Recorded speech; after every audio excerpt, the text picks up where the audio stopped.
Team, they're number 2 seed for a reason. They're young, athletic, they're hard-nosed. Jalen Green playing at a high level, Sengun, up and down the roster. So it's going to be a tough physical series. We just love the opportunity to be in the playoffs again and have an opportunity to strategize and figure it out on the fly. So I'm looking forward to the weekend. No matter how it plays out, this is what you love. Steph, Jimmy Butler had 68 points in these 2 games. He clearly is amped it up another level to playoff Jimmy. What can playoff Jimmy do for you guys as you enter this playoff series? I mean, I know that nickname has a ring to it because of what he's done, over the last 5-6 years, whatever. But he's been that player.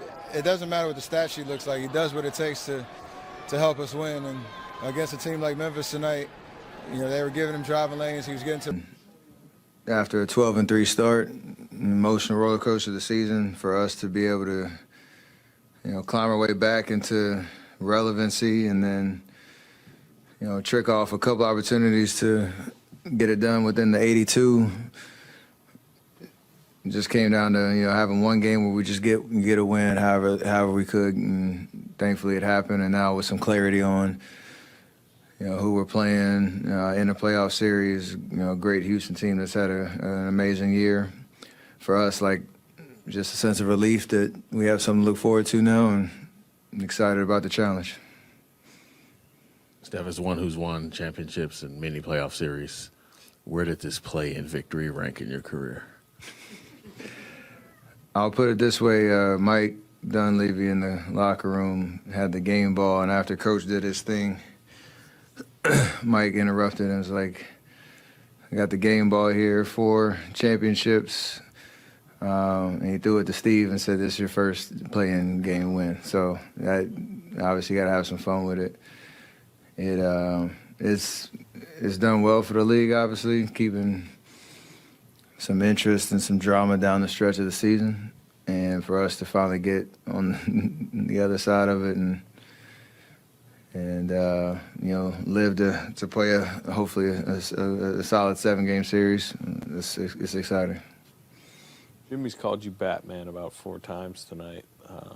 What? Yeah, he's on interviews on TV, on the podium. He's calling you Batman and him Robin. Has he done that to you? No, that's why I said, well, I hadn't heard that one yet. 38 from him tonight. I know, there was some talk maybe in the weeks leading up to this past week about steals and we win. That's great. But I think me scoring a little bit more has definitely helped us a little bit. Jimmy, what personally bothers you more, turnovers or missed free throws? Turnovers. I hate turning the ball over. Free throws, but turnovers really irk me. What do you think you can take from this game, especially going against somebody like Edey compared to going against Houston with their defense and someone like an Amen Thompson? Not much. We'll go back to the drawing board and see how I can be effective on the offensive side of the ball. But I really believe I can score with the best of them. I don't care who I'm lined up against. Jimmy, even before you got here, the conversation was, get Steph to play meaningful basketball again. He wants to play meaningful basketball, and you've certainly underlined that ever since you've been here.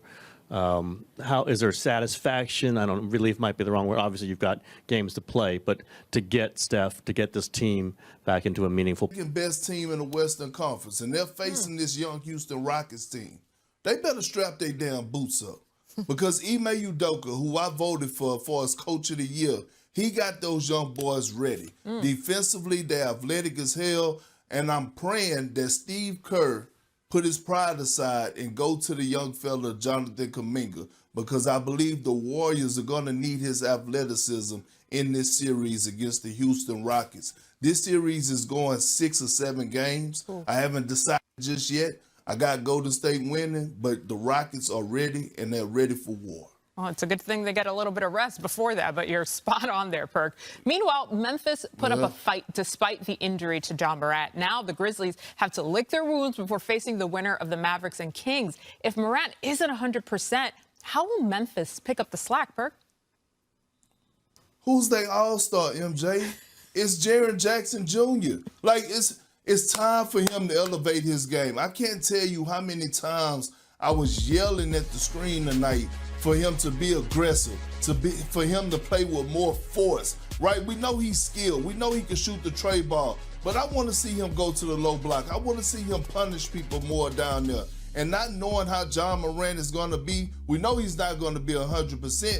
Jaren Jackson Jr. has to elevate his game on both ends of the floor because he did just win Defensive Player of the Year a couple seasons ago, and he got to stop picking up those silly fouls. It is so frustrating. But they're going to need him now more than ever to elevate his game to help the Grizzlies get to the postseason. All right, hang tight, Perk. We've got 2 more games to talk about on Wednesday's schedule. We'll see you a little bit later on SportsCenter. Now, getting to this game, we knew what was going to happen. It was close.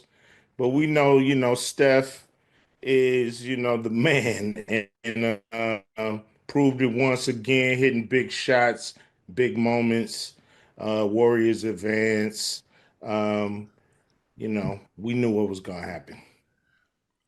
I thought the game would have been a lot. You know what? It'd have been interesting to see Cube Ocho had Ja not tweaked that ankle. Yeah. He goes up for the shot. He comes down on the guy's ankle, and he came back in the game late, but he wasn't Ja. Desmond Bain was unbelievable. He kept him close, big threes, stealing the ball, doing a lot of good things. Triple J played an outstanding game. But I just thought if Ja had stayed in there, it would have been interesting to see. We never know. Who knows? Maybe Steph goes crazy and he goes, instead of 37, 38, he goes for 50. Right. But it was a good game. It's what we expected to be. This is the first time the Warriors have actually got out of the play-in. They had been 0-3, so now they're 1-4 in the play-in tournament. Ocho, what'd you like about what you saw? Listen, I enjoyed the game to its fullest. I probably thought that the Warriors were going to come out and be victorious in the win. Obviously, playoff Jimmy, as he's known to be called, showed up. Play-in Jimmy. Okay, you're right. Play in Jimmy. Listen, he had 21 at the half. He came up and he showed out. Steph Curry did what he did, ending the game with 37. But I think the game might have been different, even though it was close. But if we got a Ja that wasn't injured and didn't mess up his ankle towards the end of the game, Desmond Bain did what he did to keep him close. But obviously, Steph Curry coming in clutch towards the end of the game, and it is what it is. Yeah. I mean, look, this is the Warriors' time of year. We know what they're capable of doing. It's amazing to me that they haven't gotten out of the play-in cube, considering all that championship game pedigree, all the time they've been in NBA finals, they've been in Western Conference finals, they've had tough fall ball games, but for whatever reason, it's hard for them to get out of the play-in. If I'm not mistaken, I think they lost to the Lakers, lost to the Grizz, but they haven't been what we thought they would be, especially in the play-in. So now they get an opportunity to advance. They're the number 7 seed. They take on the Houston Rockets.